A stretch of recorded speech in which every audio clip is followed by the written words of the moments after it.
Hello everyone, कैसे हैं आप लोग। उम्मीद है आप सब जो हैं बिल्कुल स्वस्थ होंगे। आज जो टॉपिक हम लोग पढ़ने जा रहे हैं, आप बोल सकते हैं कि थियोरेटिकल पॉइंट ऑफ व्यू से के पास सीटर में लास्ट ही कंटेंट है। वैसे हम लोग अर्थिंग के बारे में भी डिटेल नहीं पढ़े हैं, उसको भी पढ़ेंगे, लेकिन कुछ एनालिटिकल क्वेश्चंस जो कोरोना डिस्चार्ज फिनोमिनन पर बेस्ड होता है, मैं उसका एक्सप्लेनेशन आपको सिखा रहा हूं। और इसका भी जो है मैं स्टडी मटेरियल में नोट्स दे दूंगा, क्योंकि कंप्लीट थियोरेटिकल है तो एक लिखा हुआ भी आपके पास होना चाहिए। वैसे मैं सब चीज़ एक्सप्लेन कर दे रहा हूं और बाद में स्टडी मटेरियल के थ्रू जो है ना आप उसको रिटन मटेरियल भी ले लेंगे। ठीक है, आइए सबसे पहले आप जानें, वैसे सिलेबस में आप देखेंगे तो ऐसा नहीं लगेगा कोई ये टॉपिक, लेकिन बहुत सारा जो ऑब्जेक्टिव क्वेश्चन है, एनालिटिकल क्वेश्चन है, वो इसके बिना बनाना संभव नहीं। ठीक, पहले तो ये समझें कि अगर दो कंडक्टर, ठीक है, दो कंडक्टर, सपोज कीजिए इस पर Q1 चार्ज और इस पर Q2 चार्ज, दोनों स्फेरिकल कंडक्टर है लेकिन साइज अलग अलग, ठीक ना, radius R1 R2, charge Q1 Q2 है, ठीक ना, लिख दे रहे हैं ये कंडक्टर है, मेटल का बना हुआ है, ऐसा मान लो। आप क्या किए, इस दोनों को एक वायर से कनेक्ट कर दिए। ठीक है, जब दोनों को वायर से कनेक्ट करेंगे तब क्या इफेक्ट होगा, तो याद रखेंगे जब भी दो कंडक्टर को आप एक दूसरे से कनेक्ट करेंगे तो एक से दूसरे पर चार्ज का फ्लो तब तक होगा जब तक कि दोनों का पोटेंशियल सेम ना हो जाए। यानी बोलेंगे क्या, व्हेन these two conductors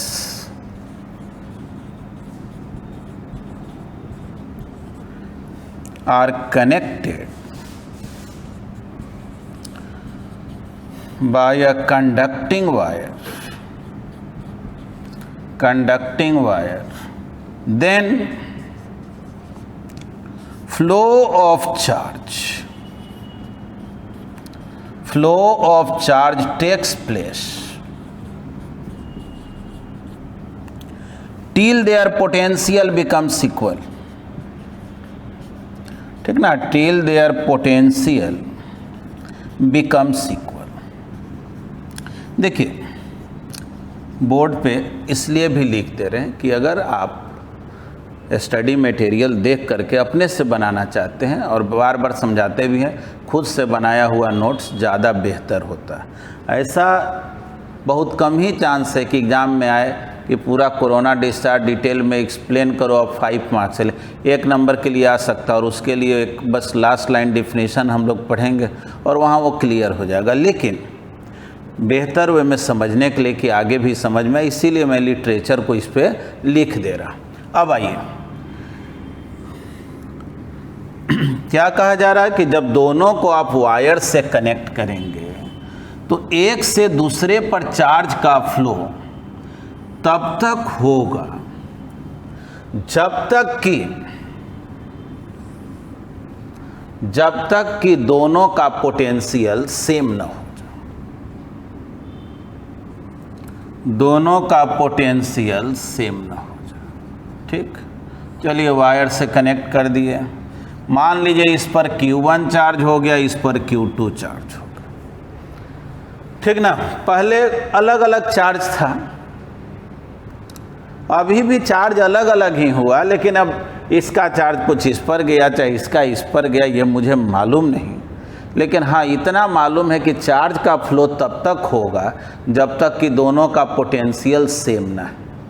तो अगर मान लीजिए 100 कूलम, और सपोज कीजिए ये 50 कूलम है, तो टोटल मिलकर के 150 कूलम है। अब सपोज कीजिए इसका कुछ चार्ज इस पर चला गया, ये हो गया 60 कूलम, ये हो गया 90 कूलम, यानी चार्ज तो अलग अलग है। याद रखेंगे जब साइज कंडक्टर का अलग अलग हो और उसको आपस में कनेक्ट करेंगे ना, तो गारंटी है चार्ज भी अलग अलग ही होगा। चार्ज इक्वल तभी हो सकता था जब दोनों का साइज जो है वो एक जैसा होता। तो ठीक बोलेंगे कि इस दोनों का जो पोटेंशियल है वो इक्वल हो। तो बताइए इसका पोटेंशियल क्या लिखें? तो बोलेंगे इसका potential 1/4 pi epsilon not Q1/R1। इसका पोटेंशियल क्या लिखें?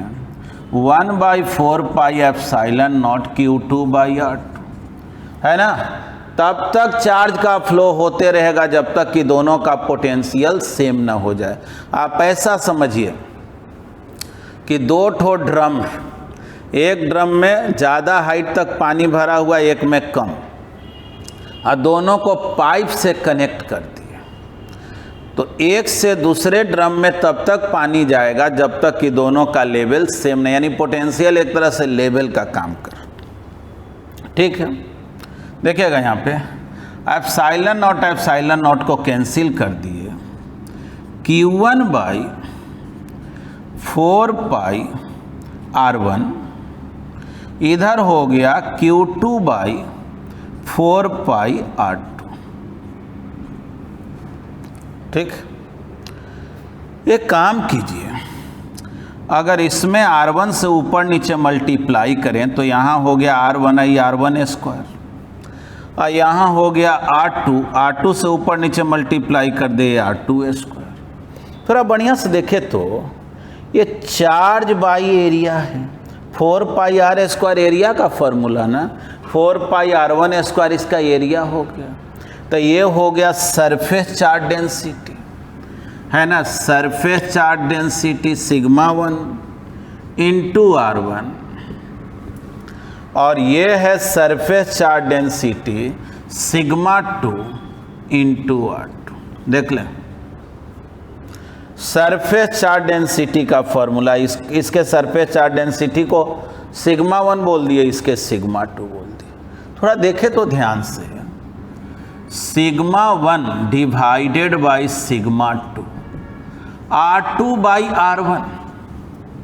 देख लें बढ़िया से, क्या कह रहा है, R1 ज़्यादा होगा तो सरफेस चार्ज डेंसिटी कम होगा। देखो तो R1 बढ़ते जाएगा, σ1 घटते जाएगा, यानी surface charge density is inversely proportional to the radius of conductor. जिस कंडक्टर का रेडियस कम होगा उसका सरफेस चार्ज डेंसिटी ज़्यादा होगा। अब चलिए कुछ लोग समझ लेते हैं ऐसे कि वो अब हम समझ गए, आप कह रहे हैं कि जो जिसका रेडियस कम होगा, जैसे ही छोटा वाला है तो इसका चार्ज ज़्यादा होगा। बोलेंगे बिल्कुल नहीं, मैं ऐसा बिल्कुल नहीं बोल रहा हूँ। मेरा कहना है इसका चार्ज डेंसिटी ज़्यादा होगा। तो आप कहिएगा तो फिर चार्ज ज़्यादा होगा तभी ना चार्ज डेंसिटी ज़्यादा होगा। बोलेंगे बिल्कुल नहीं। एक बात जानना, इंडिया का पॉपुलेशन ज़्यादा है लेकिन इंग्लैंड का पॉपुलेशन डेंसिटी ज़्यादा है। मतलब कि जहाँ पे ज़्यादा पॉपुलेशन कम ही एरिया में रह रहा है तो पॉपुलेशन डेंसिटी ज़्यादा हुआ। इसका मतलब पॉपुलेशन ज़्यादा हुआ है, कोई ज़रूरी थोड़े है।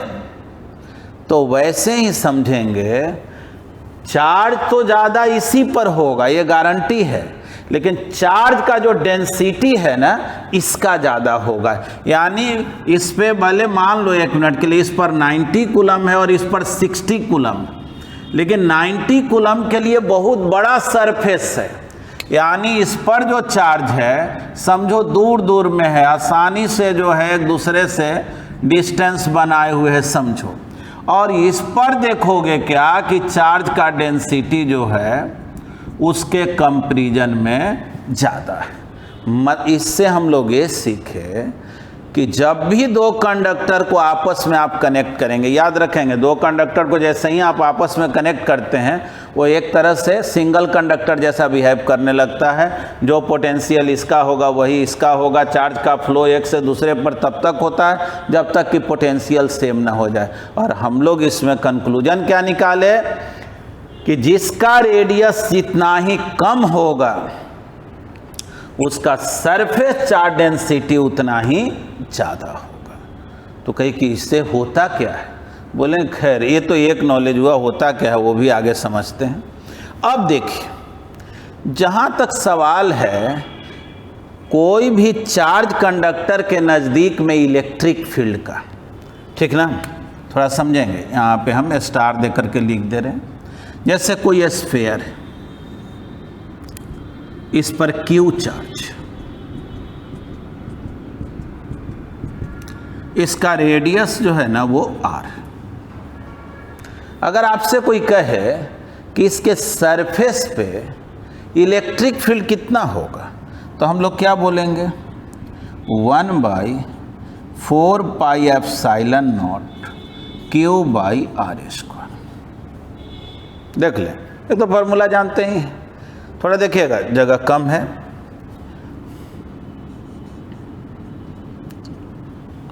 इसको जो है इस तरह से लिखते हैं,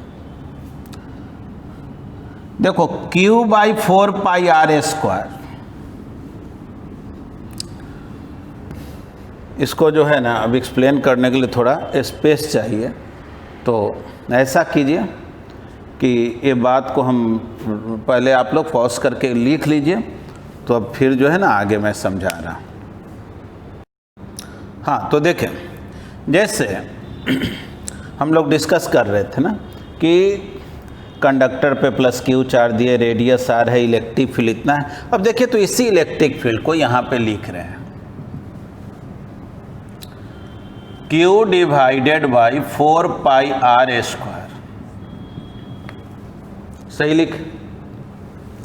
और Q/4πr² को हम लोग surface charge density, charge divided by area ना हो गया, सिग्मा होगा।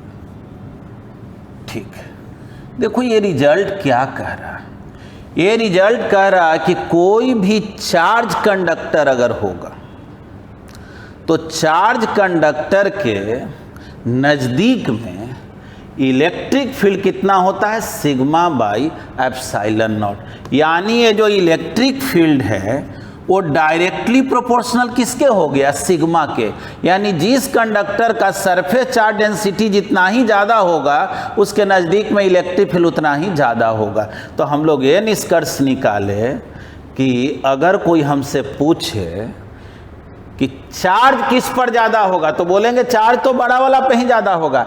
चार्ज डेंसिटी किस पे ज़्यादा होगा तो बोलेंगे जो छोटा वाला होगा, क्योंकि जिसका रेडियस कम होता है उसका चार्ज डेंसिटी ज़्यादा होता है। कोई पूछेगा कि तब इलेक्ट्रिक फील्ड ज़्यादा कहाँ होगा तो बोलेंगे इलेक्ट्रिक फील्ड जो है ना, जो स्मॉलर कंडक्टर है उसके नज़दीक ज़्यादा होगा। तो कहेगा भाई फिर आप बोल रहे हैं इसके नज़दीक क्यों ज़्यादा होगा, तो बोलेंगे अभी तो पढ़ा ना, इलेक्ट्रिक फील्ड क्या होता है, σ/, यानी जिसका सरफेस चार्ज डेंसिटी जितना ही ज़्यादा होगा इलेक्ट्रिक फील्ड उतना ही ज़्यादा होगा। यानी हम लोग बोलेंगे कि electric field near the surface of a smaller sphere is greater than that of bigger sphere। Bigger sphere के कंपैरिजन में स्मॉलर स्फीयर के नज़दीक में इलेक्ट्रिक फील्ड ज़्यादा होगा। ठीक, चलिए अब इससे कंक्लूजन क्या निकला, अगर आप इस सिस्टम को चार्ज सप्लाई करते जाएं कोई भी मेथड से तो जाहिर है चार्ज कुछ इस पर भी रहेगा कुछ इस पर भी रहेगा, लेकिन चार्ज डेंसिटी ज़्यादा इसका होगा इसके कंपैरिजन में।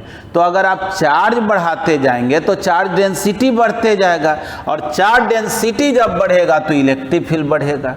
यानी कि अगर मान लीजिए यही सिस्टम है, एक स्मॉलर कंडक्टर और एक बिगर कंडक्टर आपस में जुड़ा हुआ, और आप चार्ज कोई मेथड से सप्लाई कर रहे हैं, आप क्या देखेंगे कि कुछ टाइम के बाद जो है, जो ये स्मॉलर कंडक्टर है उसके नज़दीक में वेरी हाई इलेक्ट्रिक फील्ड हो गया। तो ये वेरी हाई इलेक्ट्रिक फील्ड क्या इफेक्ट डालेगा? तो आइए अब इस पर बात करते हैं। ये वेरी हाई इलेक्ट्रिक फील्ड क्या करेगा? तो अगर आप एयर में, मान लीजिए एयर है, इसमें very high electric field produce करते, तो क्या होगा? तो हाई इलेक्ट्रिक फील्ड जब प्रोड्यूस करेंगे ना, तो एयर का जो इलेक्ट्रॉन है वो जाहिर है इधर शिफ्ट करना चाहेगा, नहीं, इलेक्ट्रिक फील्ड जिधर होता है उसके अपोजिट में उस पर फोर्स लगेगा। और अगर इलेक्ट्रिक फील्ड को वेरी हाई कर दिए, जैसा कि आप पिछले क्लास में पोलर नॉन पोलर मॉलिक्यूल के लिए सब बात बतलाए थे डाइलेक्ट्रिक पोलराइजेशन में, तब क्या होता है कि अगर वेरी हाई इलेक्ट्रिक फील्ड हो जाए तब डाइलेक्ट्रिक ब्रेकडाउन होता है। और डाइलेक्ट्रिक ब्रेकडाउन में सिखाया गया था कि तब एयर का जो इलेक्ट्रॉन है वो अपने पेरेंट एटम को छोड़ करके फ्री हो जाता है और तब एयर में करंट पास करने लगता है। यानी कि अगर हम लोग इस सिस्टम ऑफ कंडक्टर्स को चार्ज सप्लाई करते जाएं तो ये जो ये स्मॉलर कंडक्टर है, ठीक ना, ये जो ये स्मॉलर कंडक्टर है इसके नज़दीक में वेरी हाई इलेक्ट्रिक फील्ड हो जाता है। और ये जो हाई इलेक्ट्रिक फील्ड है उसके कारण नज़दीक का जो एयर है, अब वेरी हाई इलेक्ट्रिक फील्ड का मतलब क्या? तो याद रखें, अगर इलेक्ट्रिक फील्ड 3 × 10⁻⁶ वोल्ट पर मीटर या इससे ज़्यादा हो जाए, तब उस केस में इसके नज़दीक का जो एयर है वो कंडक्टिंग हो जाता है। तब हम लोग बोलते क्या हैं कि अब इस कंडक्टर को इससे ज़्यादा चार्ज नहीं दे सकते हो। क्यों? क्योंकि अब क्या होगा कि नज़दीक में जो एयर है, जब वेरी हाई इलेक्ट्रिक फील्ड होगा तो एयर का जो इलेक्ट्रॉन है अपने पेरेंट एटम से डिटैच होकर, अलग होकर के इस कंडक्टर पे आने लगता है और एक कंडक्टर का जो पॉजिटिव चार्ज है वो कम होने लगता है। इस तरह से एक कंडक्टर का पॉजिटिविटी जो है वो कुछ ना कुछ घटेगा। अब चार्ज और आप सप्लाई कीजिएगा, फिर वो एयर से इलेक्ट्रॉन ले करके कुछ चार्ज को न्यूट्रलाइज कर देगा। वो तब तक न्यूट्रलाइज करते रहेगा जब तक कि इलेक्ट्रिक फील्ड इससे कम ना हो जाए।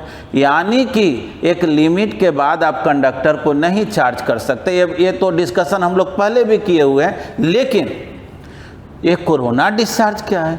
तो बोलेंगे कि जब किसी कंडक्टर के नियर बाई में इतना हाई इलेक्ट्रिक फील्ड हो जाए जिससे कि उसके नज़दीक का जो है मीडियम एयर हो या डाइलेक्ट्रिक कोई भी स्ट्रेंथ का कोई भी डाइलेक्ट्रिक मीडियम हो, तो बोलेंगे क्या कि जब वो कंडक्टिंग हो जाए तो उस फिनोमिनन को हम लोग बोलते हैं कोरोना डिस्चार्ज। बोलते हैं अब कोरोना डिस्चार्ज अकर करने लगा, अब ज़्यादा चार्ज इस पर सप्लाई नहीं किया, क्योंकि जो भी चार्ज सप्लाई करोगे तो बोलने के लिए हम लोग ऐसे ही बोल देते हैं अब चार्ज एयर में स्केप करते जाएगा, जंप करते जाएगा, एयर में जंप करने लगेगा।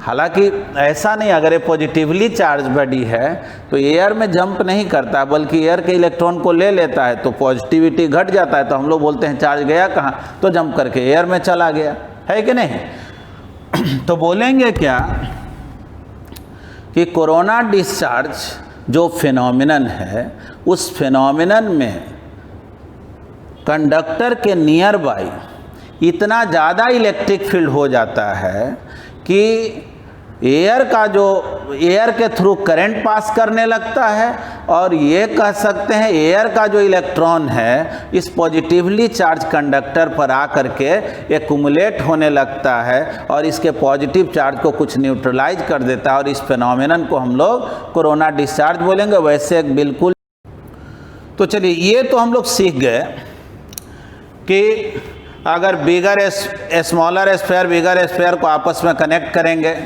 तो जब भी कोरोना डिस्चार्ज होगा तो सबसे पहले किसके नज़दीक में होगा? स्मॉलर स्फीयर के नज़दीक में होगा। क्यों?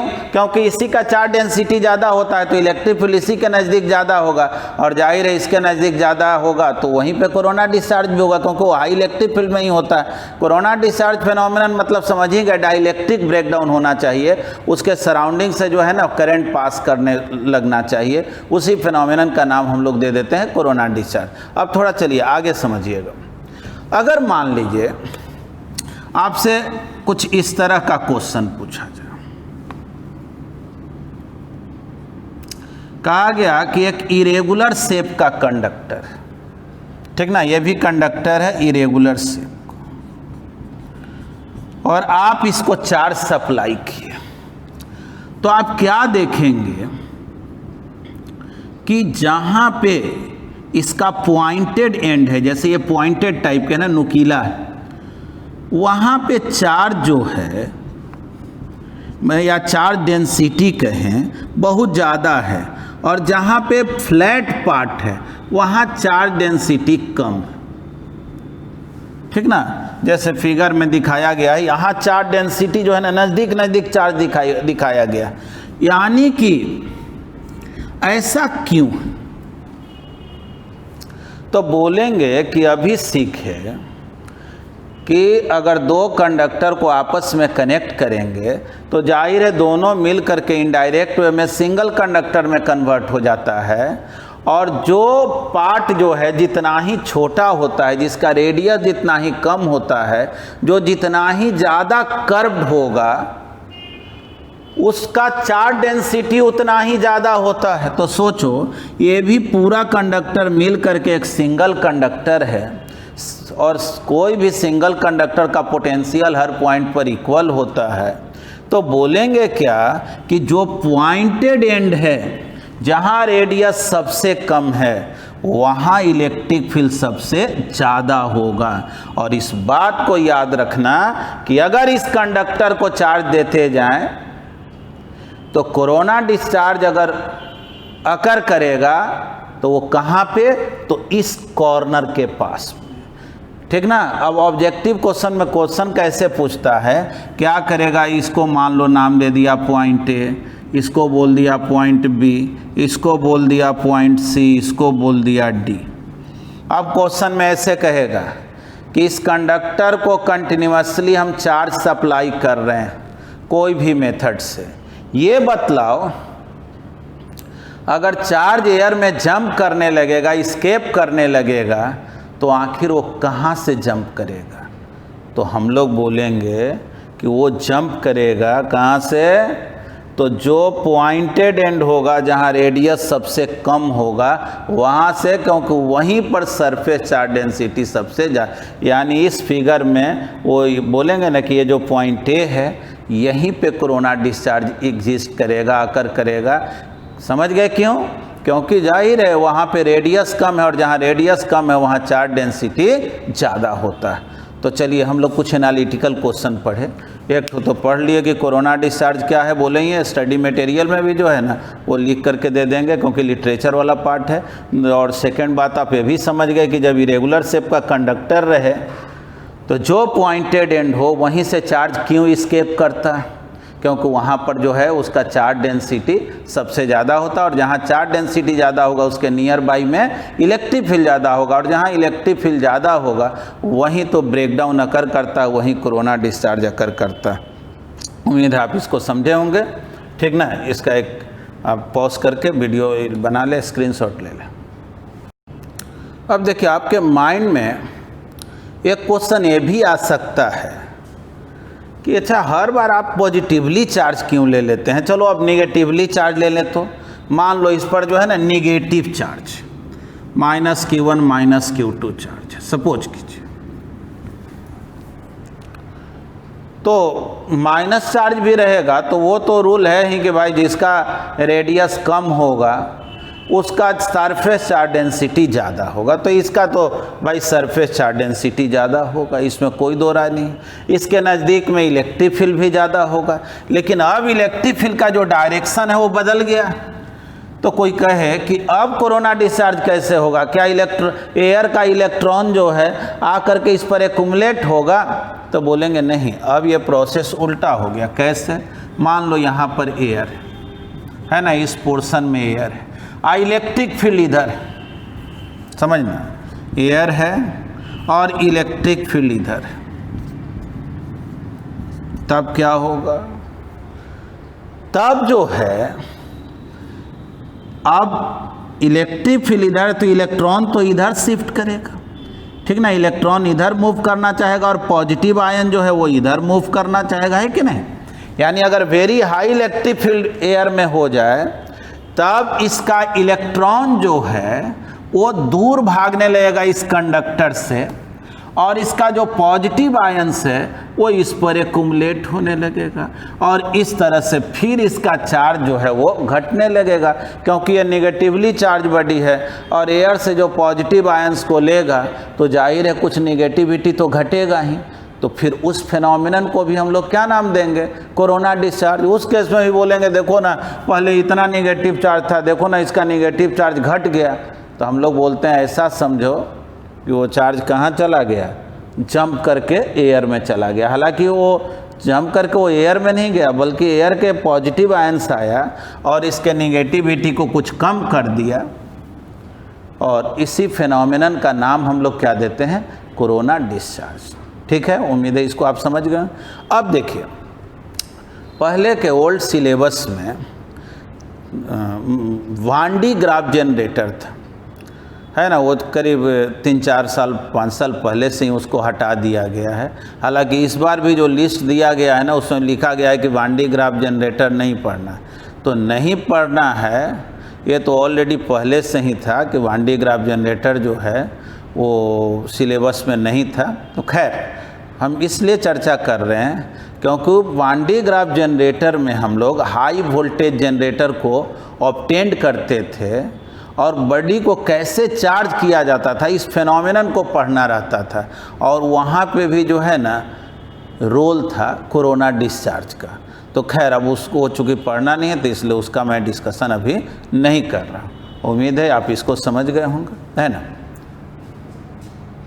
आगे जो है हम लोग जो चर्चा करने जा रहे हैं जिस टॉपिक पे, उस टॉपिक का नाम है अर्थिंग। वैसे तो देखिए, अब अर्थिंग को आप एक लाइन में भी पढ़ सकते हैं कि भाई जिस कंडक्टर को भी अर्थ से कनेक्ट करते हैं उस कंडक्टर का पोटेंशियल अर्थ के पोटेंशियल के इक्वल होता है, और चूँकि अर्थ का पोटेंशियल 0 होता है इसलिए कंडक्टर का भी पोटेंशियल 0, मतलब अर्थ के पोटेंशियल को हम लोग 0 मान करके चलते। आइए थोड़ा समझिएगा बात को। जैसे कोई पॉजिटिवली चार्ज कंडक्टर, इसका रेडियस r, इसका सरफेस का पोटेंशियल क्या होगा? 1/4 पाई एप्सिलॉन नॉट Q/r। ठीक, अब आप क्या किए, इस कंडक्टर को अर्थ से कनेक्ट कर दिया।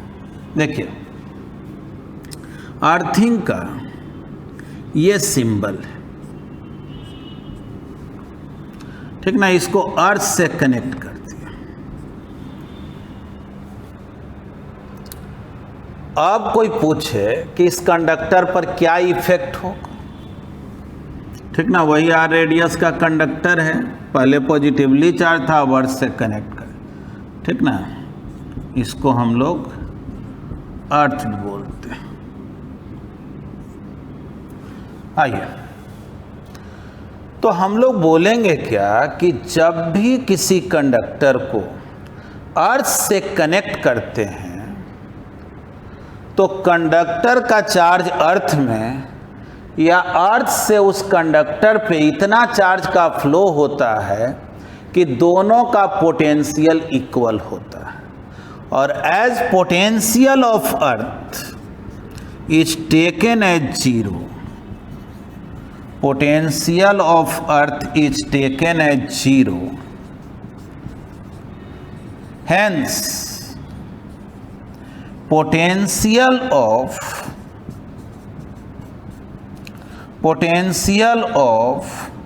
अर्थ conductor is also equal to 0। मतलब कि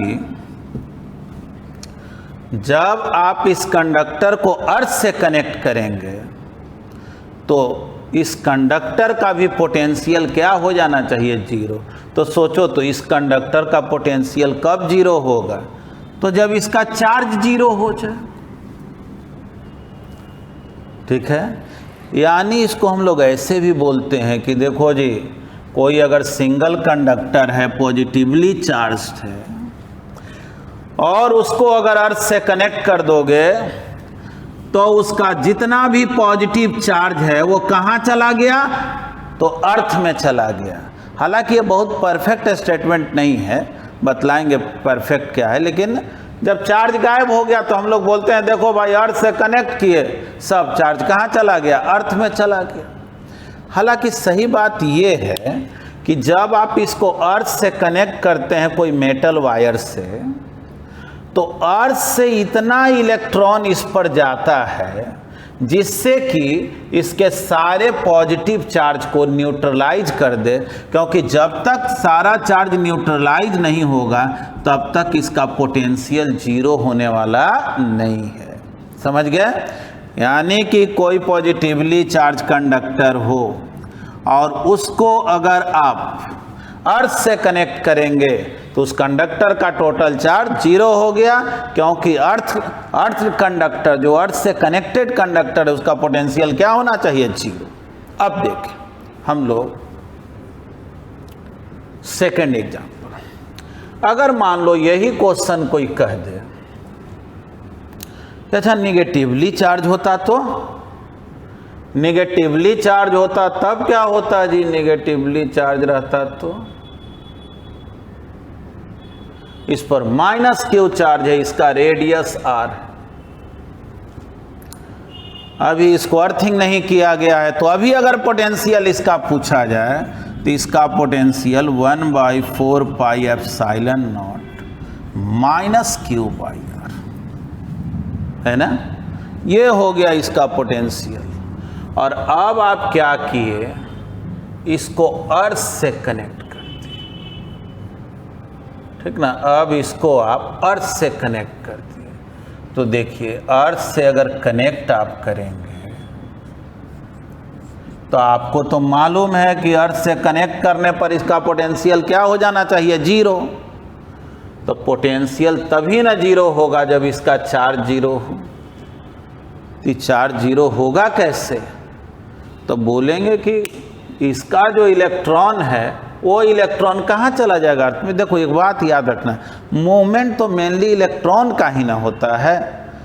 भले हम लोग बोलने के लिए बोल दिए कि भाई इसका जो पॉजिटिव चार्ज था ना वो कहाँ चला गया? अर्थ में, लेकिन सही बातें नहीं है, बल्कि मूवमेंट तो फ्री इलेक्ट्रॉन के ही हेल्प से होता है, करंट जो पास करता है। तो जैसे ही आप अर्थ से इसको कनेक्ट करते हैं तो स्मॉल टाइम के लिए करंट एग्जिस्ट करता है, और उस करंट में अर्थ का इलेक्ट्रॉन इस पर आता है और इसको न्यूट्रलाइज कर देता है। जैसे बहुत बार आप ऐसा महसूस किए होंगे कि आप जो है ना ग्रिल वाला जो गेट है, लोहा का ग्रिल है, और जैसे ही टच किए तो स्पार्किंग महसूस हुआ, लगा जैसे करंट टाइप का हुआ है ना। एक्चुअल में वो भी एक तरह से कोरोना डिस्चार्ज है, वो भी ऐसा ही होता है। देखो क्या हो जाता है कि जैसे ही इसको आप कनेक्ट करते हो, जैसे समझो कि ये लोहा का ग्रिल है और ये 0 पोटेंशियल पर है और ये हाई पोटेंशियल पर है, ठीक है। जैसे ही टच करते हो तो इसका इलेक्ट्रॉन इधर आया, तो स्मॉल टाइम के लिए जो है ना करंट एग्जिस्ट हो गया, और वही जो करंट एग्जिस्ट किया ना तो तुमको लगता है अरे तो शॉक लग गया है ना, टच के शॉक लग गया। ये हर बार नहीं होता, किसी कारण से अगर चार्ज का एक्यूमुलेशन हो गया है और लो पोटेंशियल लेवल पे दूसरा बॉडी है और उसको जब टच करते हैं ना तो ऐसा फील होता है। तो ध्यान से देखें, ये समझ गए यहाँ पे, जब इसके पास निगेटिवली मतलब निगेटिव चार्ज ही है, मतलब एक्सेस इलेक्ट्रॉन ही है, तब उस केस में अर्थ से कनेक्ट करेंगे और टोटल चार्ज को 0 होना है, तब उस केस में तो इसका जो भी निगेटिव चार्ज है वही निगेटिव चार्ज का फ्लो किधर हो जाएगा? अर्थ तक, और इस तरह से फाइनली इसका पोटेंशियल जो है 0 होगा। मतलब ये वाला जो वायर है इसमें स्मॉल टाइम के लिए करंट एग्जिस्ट करेगा जब तक कि इस कंडक्टर का पोटेंशियल 0 ना हो जाए। अब बाय द वे आपसे कोई क्वेश्चन ऐसे पूछने लगे, ये बतलाओ तो जब हम कंडक्टर को अर्थ से कनेक्ट करते हैं तो उसका पॉजिटिव चार्ज गायब होता है कि निगेटिव चार्ज गायब होता है? बोलेंगे ये सब कोई क्वेश्चन नहीं है, पॉजिटिवली चार्ज कंडक्टर है तो उसका पॉजिटिव चार्ज गायब हो गया, निगेटिवली चार्ज कंडक्टर है तो उसका निगेटिव चार्ज गायब हो गया। मेन कंडीशन ये है ना कि जिस कंडक्टर को भी आप अर्थ से कनेक्ट करेंगे उसका पोटेंशियल 0 होना चाहिए, शर्त ये है। तो ठीक है, पहले तो पॉज करके इसको आप लोग लिख लें। अब हम लोग एक और एग्जांपल लेते हैं। देखें, जैसे एक स्फेरिकल कंडक्टर और कंसेंट्रिक एक दूसरा स्फेयर भी है, उसका भी सेंटर यही है। सपोज कीजिए आप क्या किए, ये जो स्मॉलर स्फेयर है इसको प्लस Q चार्ज दिए। सपोज कीजिए इसका रेडियस जो है ना वो a और जो बिगर स्फेयर है उसका रेडियस b। बिगर स्फेयर को आप कोई चार्ज नहीं दिए, ठीक। अब आपसे कहा जा रहा है कि इस बिगर स्फेयर को अर्थिंग कर दिए, तब ये बतलाओ चार्ज का डिस्ट्रीब्यूशन किस तरह से होगा, अंदर के सरफेस पर, बाहर के सरफेस पर, ये सब। आइए थोड़ा बात को समझिए। कोई भी कंडक्टर को जो भी आप चार्ज देते हैं वो चार्ज उसके आउटर सरफेस पे डिस्ट्रीब्यूट हो जाता है। यानी ये जो आप चार्ज दिए हैं ना इस कंडक्टर को, तो इसके आउटर सरफेस पे इसके अंदर वाले सरफेस पे कोई चार्ज नहीं होगा। अब इतना तो आप जान रहे हैं कि इसके कारण इलेक्ट्रिक फील्ड जो है रेडियली आउटवर्ड होगा। थोड़ा समझिएगा, ये पॉजिटिवली चार्ज्ड है और इसको कोई चार्ज नहीं दिया गया, ठीक ना। इस पर चार्ज 0 है, केवल इसको चार्ज दिया।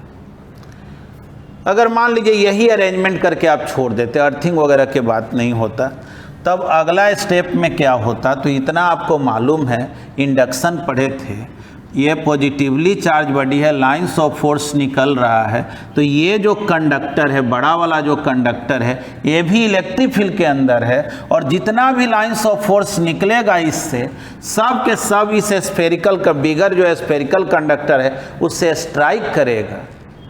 तब उस केस में इंडक्शन इफेक्ट के कारण क्या होगा, तो हम लोग पढ़े थे कि अगर आप इस पर प्लस Q चार्ज दिए तो इंडक्शन के कारण इसके अंदर वाले सरफेस पर माइनस Q चार्ज और आउटर सरफेस पर प्लस Q चार्ज। यानी चार्ज जो है आप तो केवल दिए हैं इनर स्फीयर को, आउटर स्फीयर पर ऐसे भी टोटल चार्ज अभी भी 0 ही है, ठीक ना। आउटर स्फीयर का टोटल चार्ज 0 ही है, लेकिन उसके अंदर वाले सरफेस पर कितना चार्ज है, माइनस Q, और बाहर वाले सरफेस पर चार्ज है प्लस Q। ये इंडक्शन इफेक्ट से आया, इंड्यूस, ये इसको हम लोग इंड्यूस चार्ज बोलते हैं। अभी भी देखो टोटल चार्ज 0 के 0 है ना। अब चलिए क्वेश्चन में कह रहा है, now the outer sphere is earthed. Outer sphere को अगर अर्थ करते तब क्या होगा, थोड़ा सोचिए। तो बोलेंगे भाई चलो अर्थ करेंगे तब तो चलो अगले स्टेप में फिगर बनाते हैं। पहले आउटर स्फीयर को अर्थ करते हैं, इस पर तो प्लस Q चार्ज है ही, इस पर हो गया माइनस Q चार्ज। अच्छा खैर, इसको अर्थिंग भी करना है, थोड़ा समझना बात को। और बाहर में कितना चार्ज है जी, प्लस Q, अब थोड़ा देखना क्या होगा। अब हम लोग क्या किए, इसको अर्थ से कनेक्ट कर दिए। तो ठीक, देखो जी, अर्थ से कनेक्ट करोगे तो अर्थ से इतना इलेक्ट्रॉन जाएगा इस पे, जिससे इस आउटर कंडक्टर का पोटेंशियल जीरो हो जाए, या इस कंडक्टर के ही चार्ज अर्थ में जाएगा जिससे आउटर कंडक्टर का पोटेंशियल, क्योंकि जिसको भी अर्थ से कनेक्ट करेंगे उसका पोटेंशियल क्या हो जाना है, जीरो। तो सोचो, तो अर्थ से अगर कुछ इलेक्ट्रॉन इसको मिलेगा तो एक बात जानना, अभी सिखाए हैं, कोई भी कंडक्टर को जो भी चार्ज देते हैं वो चार्ज कहाँ डिस्ट्रीब्यूट होता है, उसके आउटर। तो अगर इससे इलेक्ट्रॉन मिलेगा तो इलेक्ट्रॉन डिस्ट्रीब्यूट कहाँ होगा, इसके आउटर सरफेस। तो पहले से आउटर सरफेस पर कितना चार्ज है, प्लस क्यू, और अर्थ से जब कुछ इलेक्ट्रॉन इस पर जाएगा तो जाहिर है वो निगेटिव चार्ज है। तो आउटर सरफेस पर प्लस क्यू है, अब कुछ निगेटिव चार्ज गया, मान लो 1 मिनट के लिए, अब कितना गया मालूम नहीं, तो कुछ तो चार्ज बदलेगा ना। लेकिन याद रखना, ये जो इनर सरफेस का माइनस क्यू है ना, इस पर कोई इफेक्ट होने वाला नहीं है, ये बाउंड चार्ज हो गया, ये एक इंड्यूस चार्ज है इस कंडक्टर पे। अगर इधर से जो चार्ज आएगा वो कहाँ इफेक्ट डालता है, वो डालता है इफेक्ट आउटर सरफेस पे। नहीं, मतलब इससे जो भी चार्ज आएगा वो इफेक्ट कहाँ डालेगा, आउटर सरफेस पर। यानी हम जो ये बोल रहे हैं कि आउटर सरफेस पर अभी जो चार्ज प्लस क्यू है, अर्थ से कनेक्ट करने पर कितना होगा, तो बोलेंगे कि कितना होगा ये तो नहीं मालूम है, लेकिन प्लस क्यू तो अब नहीं रहेगा, क्योंकि अर्थ कुछ भी इलेक्ट्रॉन इसको देगा तो कुछ ना कुछ चार्ज तो इसका घट ही जाएगा, क्योंकि ये पॉजिटिवली चार्ज है, यानी चार्ज बदलेगा, इतना तो तय है ना। तो मान लेते हैं आउटर सरफेस पर क्यू डैश चार्ज, ठीक ना, ठीक ना, let Q dash be the charge on outer surface of bigger sphere, bigger sphere के आउटर सरफेस पर इतना चार्ज है, ठीक ना। यहाँ देख लीजिए फिर से, इस पर प्लस क्यू था, इंडक्शन के कारण अंदर वाले सरफेस पे माइनस क्यू प्लस क्यू। अगर अर्थिंग नहीं करते तो यही अरेंजमेंट बना रहता। अर्थिंग जब किए तो अर्थ के कारण जो भी इस पर चार्ज आया इसके आउटर सरफेस को इन्फ्लुएंस किया, और आउटर सरफेस पर कितना चार्ज है मुझे निकालना है, लेकिन उसको हम मान लिए हैं क्यू डैश। और एक बात हम लोग ऑलरेडी जान रहे हैं, वो क्या, कि भाई जिस कंडक्टर को भी अर्थिंग करोगे उसका पोटेंशियल जीरो होना चाहिए। तो देखना, देखो जी, इसका रेडियस ए है, इसका रेडियस बी है, चलो कोई इसके सरफेस पर एक पॉइंट ले लिए, मान लो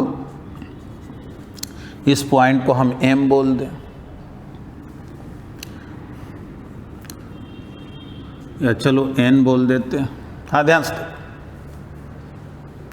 तो अब तुमसे कोई कहे कि बतलाओ तो इस पॉइंट एन का पोटेंशियल क्या होगा, तो बोलेंगे जो कि अर्थ से कनेक्टेड है तो गारंटी है उसका पोटेंशियल जीरो होगा। तो चलो तो एन पर पोटेंशियल लिखते हैं और उसको जीरो से इक्वेट करते हैं।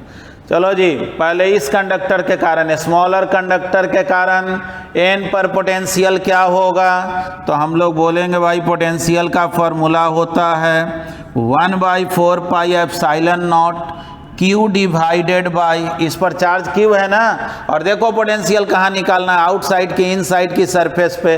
तो आउटसाइड वाला सरफेस कितना दूरी पर है सेंटर से, तो B डिस्टेंस पर है Q/B प्लस, ध्यान से देखना, इस स्फीयर का काम हो गया, इसके कारण पोटेंशियल निकाल लिए।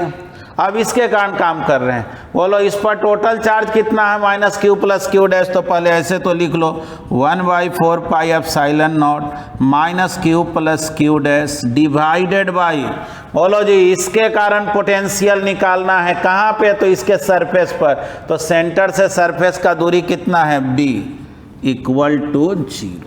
देख लो ध्यान से, बोलेंगे क्या कि जो नेट पोटेंशियल आया इस एन पॉइंट पर, इसके कारण और इसके कारण मिला के तो टोटल पोटेंशियल क्या होना चाहिए, जीरो। पॉइंट एन का पोटेंशियल जीरो होना चाहिए। थोड़ा इसको सॉल्व करके देखो ना, 1/4 पाई एप्सिलॉन नॉट को कॉमन ले लेंगे तो वो तो उधर जीरो है, गायब हो गया। फिर देख लो ना, क्यू बाई बी और माइनस क्यू बाई बी ये भी कैंसिल होगा। चलो एक लाइन लिख ही दे रहे हैं, Q by B minus Q by B plus Q dash by B is equal to zero. देखो तो Q by B minus Q by B गायब हो गया। तो इस तरह से इतना तो समझा ना कि क्यू डैश जीरो आ गया। देखो तो क्या हो गया जी, क्यू डैश जीरो हो गया, यानी ये जो आउटर सरफेस है ना इस पर चार्ज जीरो हो गया। ये हुआ क्या, ये तो गायब हो गया जी, ये चार्ज ही गायब हो गया, क्यू डैश हो गया जीरो। ठीक ना, पहले कंक्लूजन नहीं निकाले, ये नहीं कि रट जाना कि वो जीरो ही होता है। मतलब हम तो भाई सॉल्व किए तो जीरो आया। इसका मतलब ये हुआ कि इसके आउटर सरफेस पर जितना प्लस क्यू चार्ज था, अर्थ इतना इलेक्ट्रॉन दिया कि उसी के इक्वल माइनस क्यू हो गया होगा, तब वो न्यूट्रलाइज करके, है ना। अब ये तो बात हम लोग समझ गए, लेकिन इसी से एक बात और समझिए, ये स्फेरिकल कंडक्टर में कैपेसिटर में बदल गया क्या। देखिए तो स्फेरिकल कैपेसिटर का डिफिनीशन हम लोग क्या पढ़े थे कि इसको दो प्लस क्यू चार्ज और इसको दो माइनस क्यू चार्ज। देख लो वही व्यवस्था हो गया कि नहीं, इस पर प्लस क्यू चार्ज और बोलो तो इस पर माइनस क्यू चार्ज हो गया। यानी कैपेसिटर बनाने का एक और भी मेथड है, क्या बोलेंगे कि एक प्लेट को प्लस क्यू चार्ज दो और दूसरे प्लेट को जो है ना अर्थिंग कर दो। जिसको अर्थिंग करोगे ना उस पर अपने आप जो है उतना ही निगेटिव चार्ज आ जाएगा। नहीं तो उम्मीद है आप इसको समझे होंगे। तो चलिए इसको आप लिख सकते हैं। हाँ जी, तो इस तरह से हम लोग चाहें तो जैसे पैरेलल प्लेट के पास सीटर बनाना, तो आप क्या कीजिए, एक प्लेट पे जो है ना प्लस क्यू चार्ज दे दीजिए